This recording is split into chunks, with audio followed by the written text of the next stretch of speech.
Hi friends, నేనైతే టమాటా try చేస్తున్నానండి.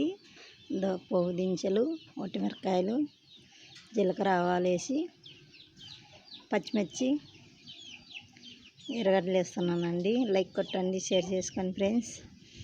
వచ్చేసి నేనైతే ఎర్రగడ్డలు వేసి మగ్గిన తర్వాత మళ్ళీ టమాటాలు వేస్తున్నానండి. ఈ విధంగా ఎంచుకోవాలా. మగ్గిన తర్వాత నేనైతే టమాటా వేస్తున్నాను. ఇప్పుడు టమాటా వేసానండి. నేనైతే చిన్న కట్ చేసుకున్నాను. టమాటాలన్నీ కట్ చేసుకొని వేసి నూనెలో వేసి కొద్దిగా ఉప్పు మగ్గికి బిరకన తొందరగా మగ్గేకని కొద్దిగా ఉప్పు వేసినానండి. ఒక స్పూన్ ఉప్పు వేసిన. సో ఫ్రెండ్స్, మగ్గింది కదా, దీంట్లోకి అల్లం పేస్ట్ వేస్తున్నాను. 2 స్పూన్లు వేసినానండి. ఇది మగ్గిన తర్వాత పచ్చాసన అంతా పోయే వరకు వేయించుకోవాలండి. దీన్ని వేయించిన తర్వాత ఇలా ఎంచుకోవాలి. మళ్ళీ పచ్చాసన పోయింది కదా, ఉప్పు, కారం, పసుపు వేస్తున్నాను. పచ్చాసన అంతా పోయేంత వరకు వేయించాలి. ఇది కానీ మగ్గిన తర్వాత ఇలా వేయించుకోవాలి. నేనైతే మగ్గిందండి.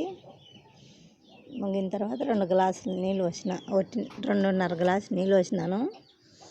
1 గ్లాసు బియ్యానికి 2.5 గ్లాసు నీళ్ళు పోసినాను. మరిగిన తర్వాత మూత పెడుతున్నాను.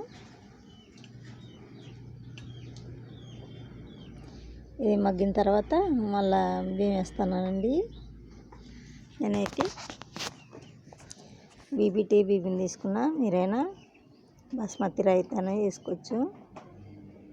బాస్మతి బియ్యం దీన్ని నేనైతే సిట్లేకి బియ్యం వేసినానండి. వేస్తే బాగా తరలేదప్పుడు బియ్యం వేసుకోవాలి.